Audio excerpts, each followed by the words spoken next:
हम लोग सूरदास जी का ब्रह्म गीत पढ़ रहे हैं, जिसमें से कुछ पदों को हम लोग पढ़ चुके हैं। उसी की कड़ी में अगला पद आज हम लोग पढ़ेंगे। सीधे हम लोग पाठ पर आते हैं। अगला पद है, लरिकाई को प्रेम कहो अली कैसे छूटत, कहा कहो ब्रजनाथ चरित अंतर्गत लूटत। वह चितवन वह चाल मनोहर, वह मुस्कान मंद धुन गावन। नटवर वेश नंद नंदन को, वह विनोद वह बनते आवन। चरण कमल की शौह करती हो, यह संदेश मोहि विस्सम लागत। सूरदास पल मोहिन विसरत, मोहन मूर्ति सोवत जागत। गोपिकाएं कह रहे हैं कि हे उद्धव, एक गोपी उद्धव से कहती है कि श्री कृष्ण से हमारा स्नेह बड़ा पुराना है, वह यूं ही नहीं छूट सकता। अर्थात वो इतना प्रगाढ़ है कि उसे आसानी से भुलाया नहीं जा सकता है। लरिकाई को प्रेम कहो अली कैसे छूटत। गोपिका कहती है कि हे उद्धव, श्री कृष्ण से हमारा प्रेम कोई एक दो दिन का नहीं है, बल्कि वर्षों पुराना है। हमारा और उनका यह प्रेम बचपन से चला आ रहा है। लरिकाई माने बाल्यावस्था से, हमारा उनका प्रेम बाल्यावस्था बचपन से चला आ रहा है। भला वह इतनी आसानी से कैसे छूट सकता है। कहा कहो ब्रजनाथ चरित अंतर्गत लूटत। हम तुम्हें उस ब्रजनाथ, ब्रज के नाथ, ब्रजनाथ कृष्ण के चरित्र के विषय में कहां तक बताएं और कितना बताएं। अंतर्गत लूटत, उनके साथ बिताया गया एक एक पल हमारी अंतरात्मा को परमानंद लुटाने जैसा, अर्थात हमें बहुत ही परमानंद परम आनंद की प्राप्ति होती है।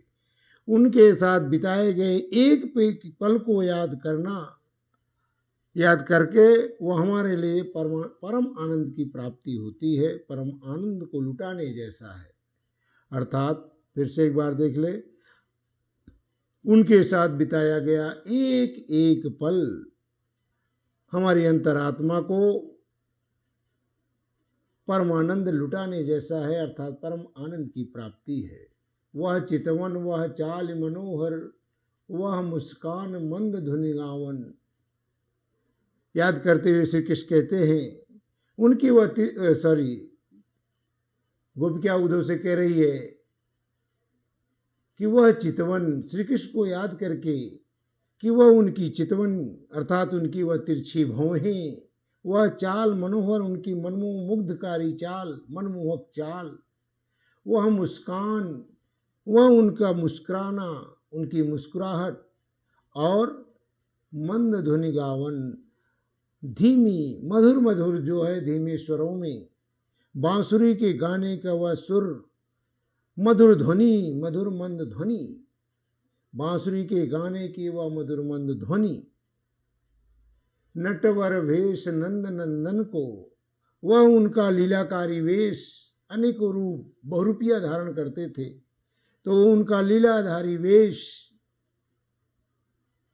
और नंद के बेटे अर्थात बाबा नंद के पुत्र, नंद के बेटे, वह विनोद, उनकी वह हंसी मजाक करते हुए वन से लौटना, वह बनते आवन, अर्थात उन नंद के बेटे का हंसी मजाक करते हुए, आनंदित होते हुए, एक दूसरे से आमोद प्रमोद करते हुए उनसे वन से लौटने की वह छटा आदि परमानंद की प्राप्ति कराते हैं। चरण कमल की सौं करते हो, यह संदेश मोहि विस्सम लागत। हे उद्धव, मैं उन श्री कृष्ण की चरण कमल की सौगंध खाकर कहती हूं, सौ माने सौगंध, कसम, श्री कृष्ण के चरण कमलों की कसम खाकर कहती हूं, सौगंध खाकर कहती हूं कि हमें तुम्हारा निर्गुण उपासना का उपदेश, निर्गुण उपासना का यह संदेश विष के समान लगता है। सूरदास पल मोहिन विसरत, मोहन मूर्ति सोवत जागत। सूरदास जी कहते हैं कि मुझे उनकी मोहनी मूर्ति, मन को मुग्ध करने वाली मोहनी मूर्ति सोते जागते एक क्षण के लिए भी नहीं भूलती, फिर उनको सदैव के लिए हम कैसे भूल सकते हैं। उनका प्रेम हमारा प्रेम बचपन का प्रेम है, बाल्यावस्था का प्रेम है, वह इतनी आसानी से कैसे छूट सकता है, उसे कैसे भुलाया जा सकता है। अगला पद, कहत कत परदेशी की बात, मंदिर अरद अवधि बधि हमसो, हरि आहार चली जात, शशि रिपु बरस सूर रिपु जुगबर, हरि रिपु कीन्हो घात, मग पंचक लय गयो सांवरो, ताते यति अकुलात, नखत वेद ग्रह जोरी अर्ध कर सोई बनत अब खात, सूरदास बस भई विरह के करमी जय पछतात। कह रहे हैं कि कहत कत परदेशी की बात,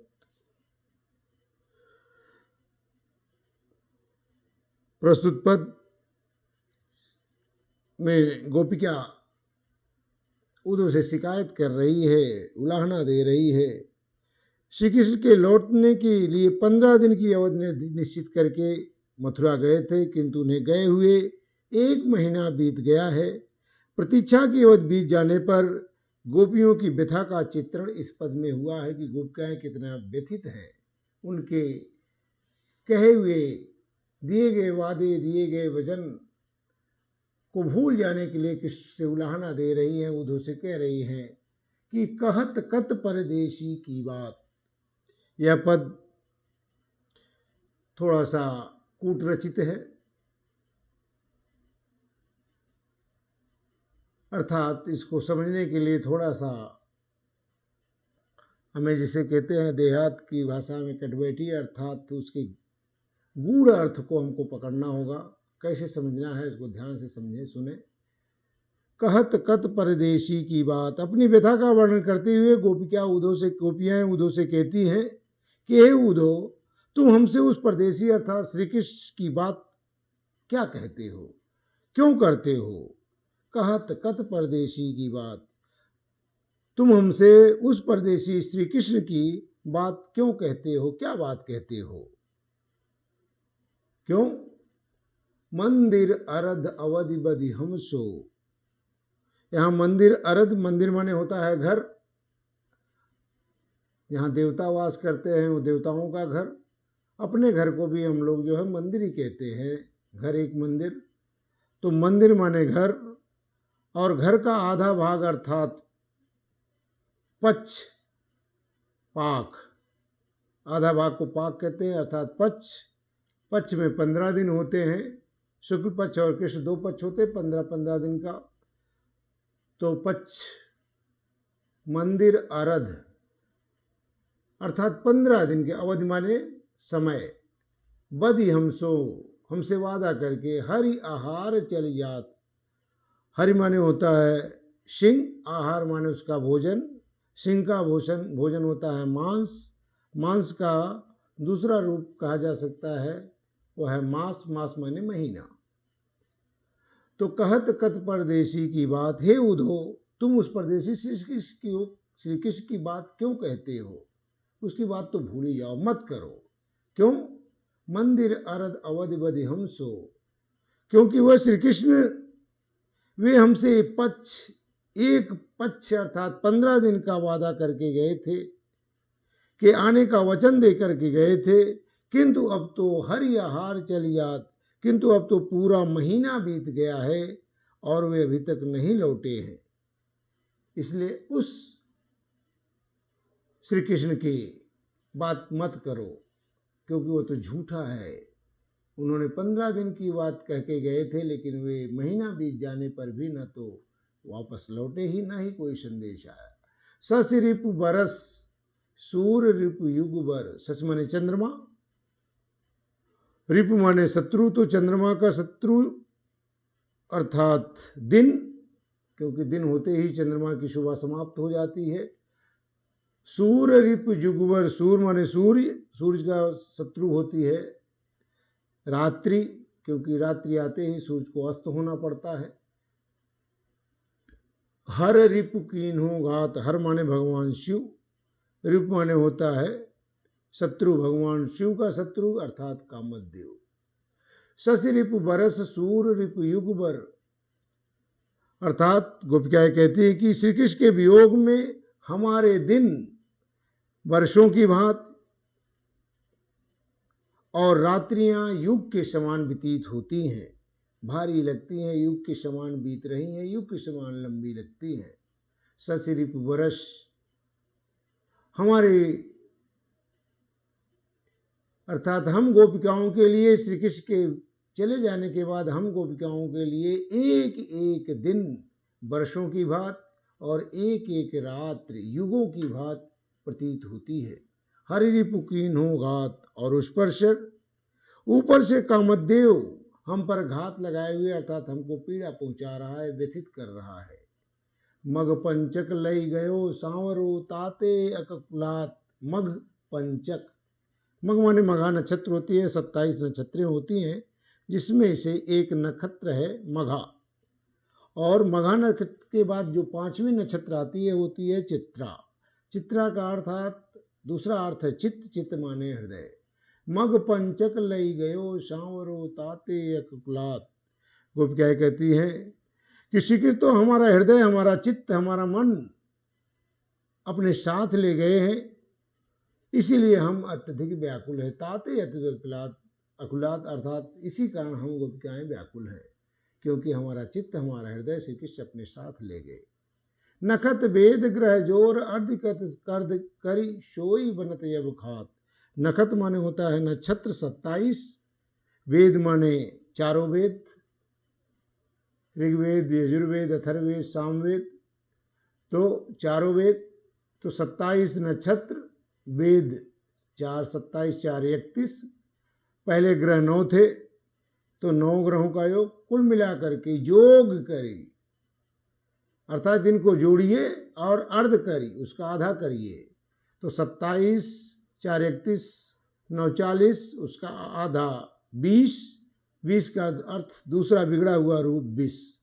गोपिकाएं कहती हैं कि हे उद्धव, अब तो श्री कृष्ण के वियोग में हम विष खाकर मरने के अतिरिक्त हमारे लिए कोई उपाय नहीं रहा। सोई बनते अब खात, अर्थात अब विष या जहर खा करके मृत्यु को गले लगाने के अतिरिक्त हम गोपिकाओं के लिए कोई भी उपाय नहीं बचा है। सूरदास बस भई विरह के हम कर मीजे पश्चात, सूरदास जी कहते हैं, गोपिकाएं कहती हैं कि हे उद्धव, हम विरह के बस में हैं और हाथ मलकर पछता रही हैं कि हमने उनसे प्रेम क्यों किया। कर मीजे पश्चात, हाथ मल मल करके हम पछता रही हैं कि हमने उनसे प्रेम क्यों किया। आगे का पद हम लोग कल पढ़ेंगे। हम लोग 2 पद प्रतिदिन के हिसाब से पढ़ रहे हैं, क्योंकि इससे ज़्यादा होने से ठीक नहीं है, इतना ही बहुत है पढ़ना। 2 पद सफिशियंट है।